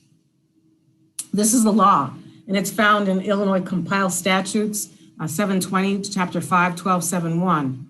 The person commits hate crime when, by reason of the actual or perceived race, color, creed, religion, ancestry, gender, sexual orientation, physical or mental disability, or national origin of another individual or group of individuals, regardless of the existence of any other motivating factor or factors. He or she commits assault, battery, aggravated assault, intimidation, stalking, cyber stalking, misdemeanor theft, criminal trespass to residence, mob action, criminal trespass to real property, disorderly conduct, transmission of obscene messages, harassment by telephone, harassment through electronic communications. And as you see, this list is long, and it gets longer depending on the state of technology. Years ago, there was no such thing as harassment through electronic communications. Hate grows, and law enforcement struggles to keep up with it as well. Next slide, please. We can actually go to the next slide, and the next slide after that one, the next slide, the next slide, the next slide, the next slide, the next slide, the next slide. Thank you. So what happened, could we go back? What happens after the crime occurs? The investigation by law enforcement is a separate criminal investigation. Certainly there is often, depending on where the crime occurs, could be an investigation, an independent investigation by the Department of Human Relations. Next slide, please. Depending on what happened and the nature of the investigation, a canvas of the area, which means that law enforcement puts boots on the ground and goes door to door and speaks to people and asks them what they know about what happened. If they have cameras in the area that we could avail ourselves from, if they saw anything, if not necessarily at the time of the crime, was there something suspicious happening surrounding the crime before and after? We know that people who commit hate crimes often return to the scene so that they can have this awful enjoyment of the havoc that they have created. Preservation of available evidence. It really kind of depends on what that evidence is. If it's the nature of a crime, of a computer-based crime, subpoenas have to be issued to Facebook and other social media networks so that we can make the connections between what actually happened and the person that has perpetrated the horror upon our neighbors. Next slide, please. These are the different sorts of testing that goes on based on when people are spit on, beaten, different sorts of things. Bodily fluids leave traces of DNA, fingerprints depending on it. Often hate crimes are done in the dark. There's some symbols that are left on people's property, and when it's discovered, there is not a person there. And so that this testing has to go on as far as finding who did it. Next slide, please. Interview of the victims and witnesses, and interview of subject matter experts. When I say subject matter experts, it doesn't necessarily have to be a person who's traditionally known as an expert. What the law tells us is that anybody who can give assistance and give information about a certain matter. And so a subject matter expert are the community members. The interview of the accused if he or she wants to talk to law enforcement. Next slide, please. A consultation with the prosecutor. In Cook County, I was a prosecutor for a very long time there. There is a unit called Felony Review that operates 24 hours a day, 7 days a week, 365 days of a year. And Felony Review is contacted after the law enforcement and police have done their initial investigation and done these interviews and gathered whatever evidence they have available. Next slide, please.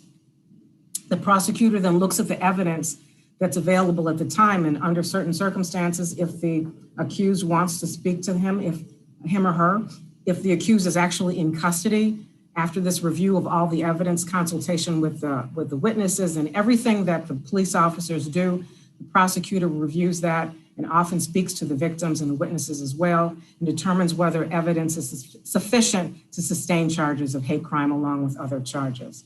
Next slide, please.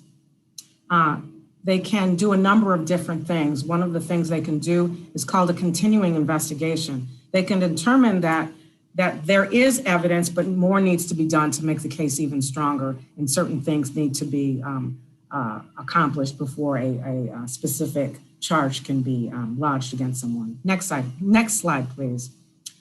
They determine that there's not enough evidence to sustain the charge, not continue the investigation, but outright say what we have here is not enough. And there is that difference that makes everyone really uncomfortable, that we might know that a person has done something, but there is not enough evidence under the law to sustain the charge. The prosecutor can make that determination as well. Next slide, please. If the case is charged as a felony, the complaints are filed, the defendant must appear in court for a probable cause hearing. Currently, the state of the law, it's still called a bond hearing. There has to be sufficient evidence put forth for the judge to make a determination that the case can proceed in court. In a couple of years, it will not be called a bond hearing because, as many of you know, cash bonds will no longer be the standard or the law in Cook County in Illinois. Next slide, please. If a prosecutor declines felony charges, if they determine there's not enough evidence, the accused may go free, or there may be an election to charge misdemeanor charges. And some of the charges that were enumerated in the previous recitation of the Illinois law, it could just be assault charges, battery charges without the hate crime charges. Hate crime is a class 2 felony. If there is a previous conviction for it, it gets elevated. I'm saying it's a class 3 felony, it can be elevated to a class 2 felony. Next slide, please. What can be done? These are things that we've all talked about: education, speaking to each other, and raising the awareness of what goes on in community by education, by talking to people, by just keeping in contact with each other. And one of the things that Sheriff Dart has tasked us with the community engagement, we go out into the community, we speak to people, and we find out what they need. And if there is something that can be done, if we can assist, we do that. And if we cannot assist, we find a way that we can connect people with one another, with different organizations that can do that. Next slide, please. Often people are refer to this quote from Dr. King, who said, "Returning hate for hate multiplies hate, adding deeper darkness to a night already devoid of stars. Darkness cannot drive out darkness. Only light can do that. Hate cannot drive out hate. Only love can do that." Next slide, please. And I know I went through that very quickly. This is my contact information. Please feel free to contact me if you have any further questions. And again, I thank you for inviting me to this presentation. Theresa, thank you very much. Actually, really helpful information. I was watching the chat box, so thank you for taking the time to go through that. But we do want to pass along some more resources, just some additional resources from the city. This is with the City of Chicago's Human Relations Commission. Norman White is with us. Norman, I'm going to hand you the microphone or the screen. Well, good afternoon. It's really an honor to be here today. Let me give you a little bit of my background. Been working for the city about 23 years. I'm actually an immigrant from Costa Rica, so I'm Latino. Some people kind of get surprised when they hear Spanish coming out of my mouth, but I've been living in the city of Chicago. It's like my second home. And I do have family members that are of the Asian community. But let me just tell you that today, like Ms. Sue said earlier today, I join you with a heavy heart, with a series of emotions that range from anger to sadness. Hate against our fellow Americans who are Asian has been happening for decades. It's been building from the time Chinese workers came to the United States to work on the railroads. We all know about the internment of Japanese Americans during World War II. And I remember the murder of Vincent Chin in 1982 in the Detroit area. And what brings me today, today, March 20th, 2021, this is part of my upset. That the murders that took place in Atlanta recently, I'm angry, and I'm trying to temper my anger, because it has taken this act of murder to open the eyes of many, where hate and violence have been hiding in plain sight. Over the last few years, there's been an uptick in violence and harassment against the Asian American community. Our brothers, our sisters, our fellow Americans. I went to the grocery store this morning, and for you that are in Chicago, it's a pretty nice day today. It's beautiful. Seems like the weather is giving us a break from the winter.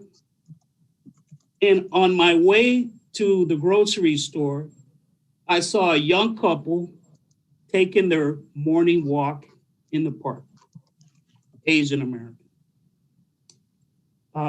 When I got to the grocery store, I did my shopping, and the woman at the register that helped me out was an Asian woman. And I asked myself and wondered if she knew that I care, or if she knew that I was even aware of what's going on in the Asian community. After the transaction, I thanked her and I told her to be safe. Now, on my way to the office this morning, we're close to Moody Bible Institute. I saw Asian students walking about campus. Now, the victims that were brutally murdered in Atlanta, and I'll just give you briefly a little bit of their background. A single mother working to raise 2 boys. She is no longer with us because of hate.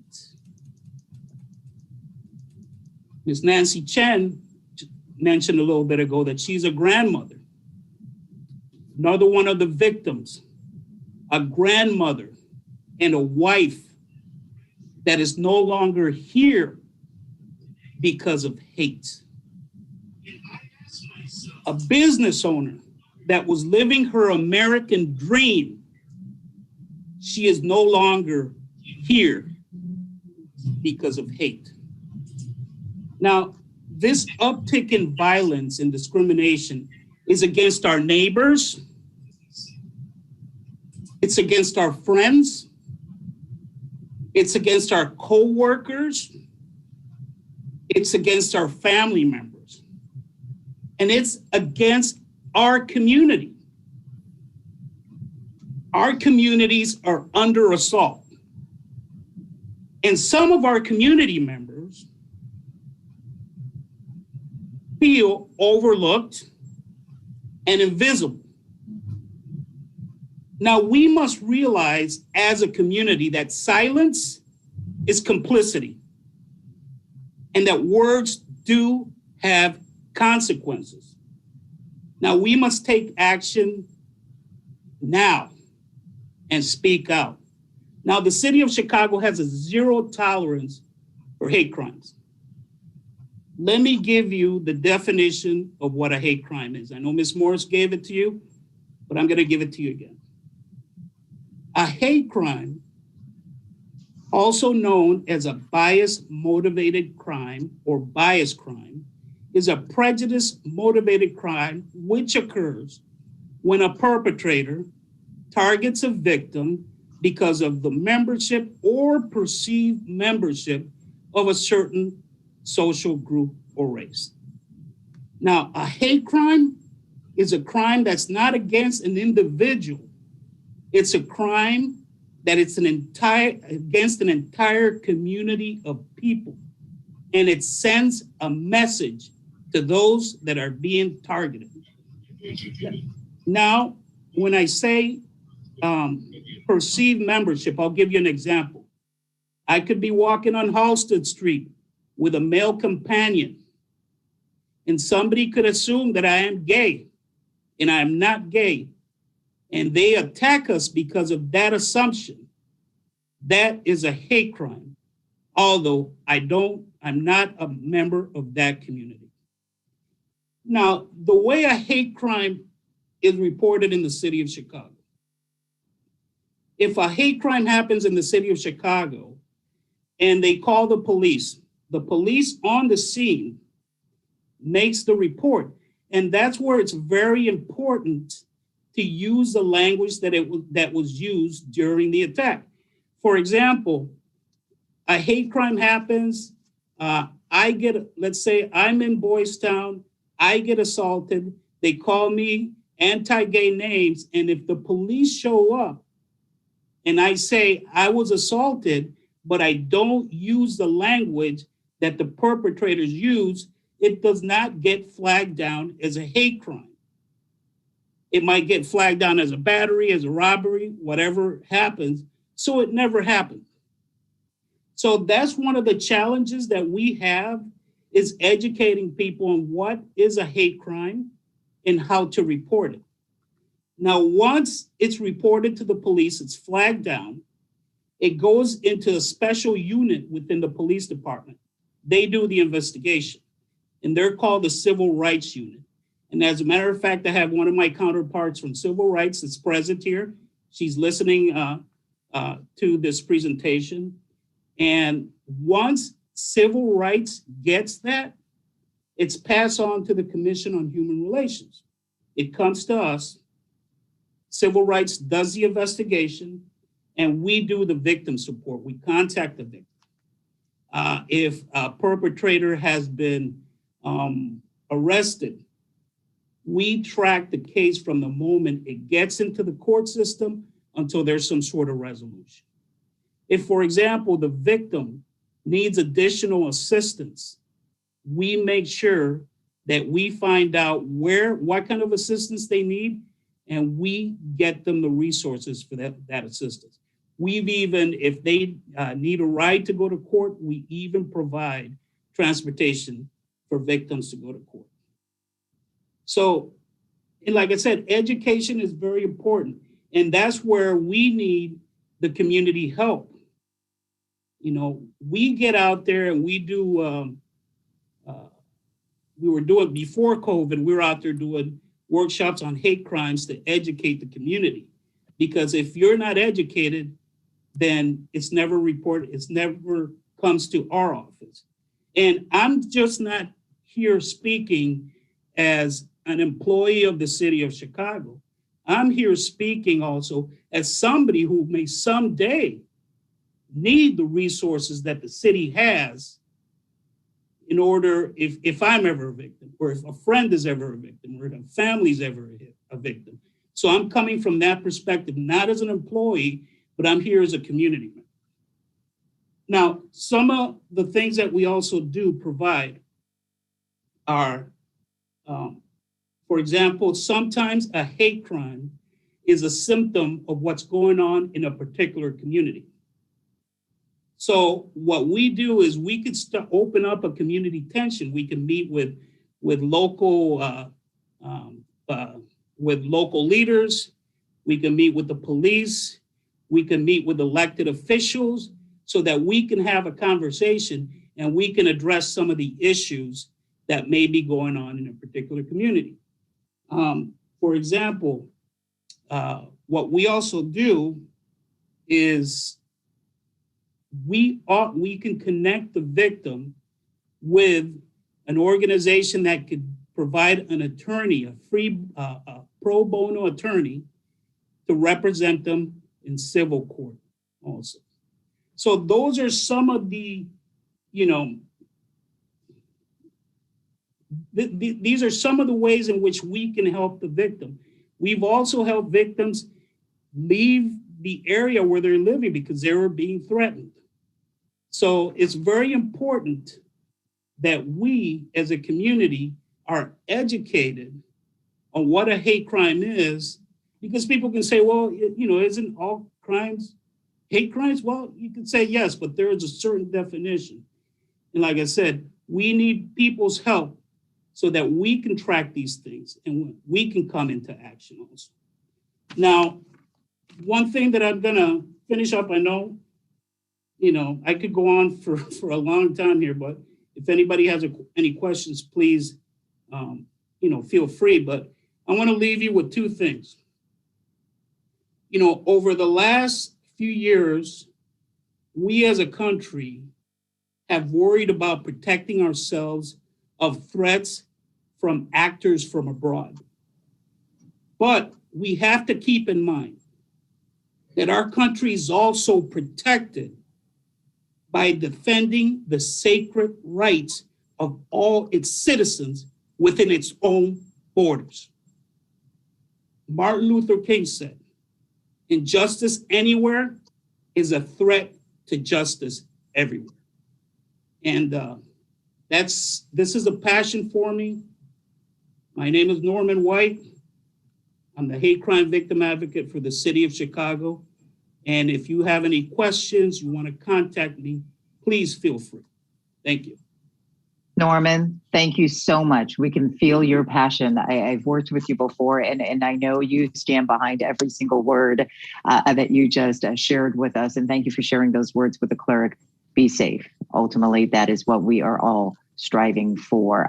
As Norman mentioned, he is with the city's Commission on Human Relations. If you do have any questions, I see it in the chat box. Some people do have additional questions. Please feel free to reach out. And so many of you are saying that this conference is wonderful to have so much support from our elected leaders, but we need the words to be followed by action. And we will continue to keep on them to make sure that we see some action. Before we go, I do want to mention that there will be a call for a national moment of silence and vigil tonight, honoring the lives that were lost in the Atlanta shooting. This is taking place tonight at 7 p.m. Chicago time. Again, this is a national moment of silence, 7 p.m. Chicago time. UCA President, United Chinese American, the group is hosting all of this and putting this together. Haipei Shu, are you with us? Do you want to say any more information you want to pass along? Happy probably is not on the call, but go ahead, Judy. Just okay. Yeah. So I just want to let everybody know again that moment, that national moment of silence, will be happening at 7 p.m. tonight. It is a wonderful show of support today to see all of you coming in. If you just have a chance to see that wider shot of your screen, to just see how many of you are coming together to join this conversation, that is a tremendous feeling. So thank you, Jan, for putting this together, for pulling it all together, and so many stakeholders, and for their support. The resources that were passed along today, they are not just words. Please reach out. Please hold our elected officials accountable for what they have said that they will do.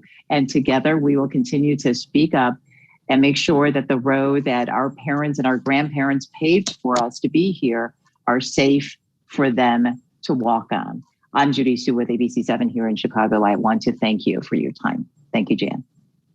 Thank you very much. Thank you everyone for joining. And we will follow up with the questions people post here. And we're also going to distribute this message to everybody. I do want to end this presentation with the message from Senator Tammy Duckworth. Please do play the video. And thank you very much. Let's keep the message in mind. And any question, please do contact CAGC with your concerns message. We're working with the government officials to fighting against the hate crime against the Chinese American here in Chicago. Thank you. Thank you for the opportunity to join you today as our nation faces an awful spike in the hate crimes, hate incidents, and discrimination against the Asian American and Pacific Islander community. In New York, an 89-year-old was slapped, and in California, a 91-year-old was pushed to the ground.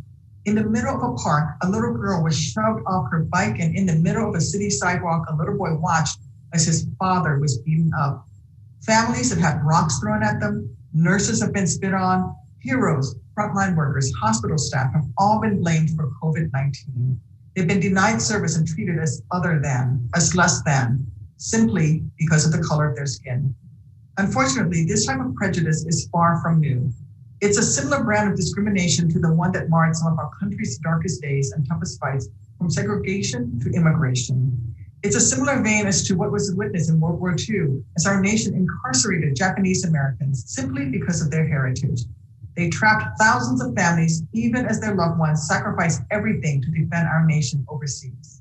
Fortunately, the United States government eventually recognized that this type of bigotry was un-American, yet the risk of repeating past grave errors is real and showing. That's why I introduced the Korematsu Takai Civil Liberties Protections Act. It would be a first step forward in safeguarding freedom and establishing a clear statutory prohibition against un-American policies that seek to imprison or otherwise detain American citizens on the basis of who they are rather than what they have done. And as the daughter of an American Vietnam veteran and an immigrant with Chinese Thai heritage, I am deeply committed to supporting our community's fight against discrimination. You know, the American story as we know it wouldn't exist without the strength of the AAPI community. In a very literal sense, Asian Americans helped build this country, laying the railroad tracks, tilling the fields, starting the businesses, and picking up the rifles necessary to develop and defend this nation that we love. And today, even as we face so much bigotry and violence, our community is helping to keep this country running. So I just want to take a minute to thank all the incredible, heroic frontline workers who are getting our nation through this COVID crisis. From the doctors and nurses risking their own lives to try to save the lives of strangers, to the cashier at the market who's helping our families stay fed. from the janitors sweeping up hospital rooms at night to the teachers patiently helping our kids learn their ABCs over Zoom. I hope you know that we see you and we see your sacrifices and that we are forever in your debt. We'll never be able to fully express our gratitude to those of you on the front lines. But every hour of every day, I'm going to keep trying because it's the least that you deserve. So I just want to say thank you one more time for everything that you do, for being so selfless in the face of such prejudice, for helping our country push through this crisis despite the fear-mongering and the racism, the alienation and the discrimination, for helping our country live up to its founding values of equality and inclusion. Going forward, I hope that every American will speak up against such hatreds toward their neighbors. And I look forward to continuing to work with the Biden administration and support President Biden's executive order that assists states and community organizations to make this kind of discrimination a thing of the past. Please know that I will never stop working to protect your families, fighting day and night against a kind of bigotry that's plagued our country for far, far too long. I applaud the Chinese American Association of Greater Chicago, the Cook County Sheriff's Office, and the City of Chicago's Commission on Human Rights for hosting today's very important event. Please know that my office is here to be a resource to the greater AAPI community. Thank you. Thank you very much for joining this event, and thank you. We all united to fighting against any hate against the Chinese American community here in Chicago. Thank you for your support. Until next time, goodbye. Thank you, Judy Chu, for your wonderful moderating. Thank you. Bye-bye.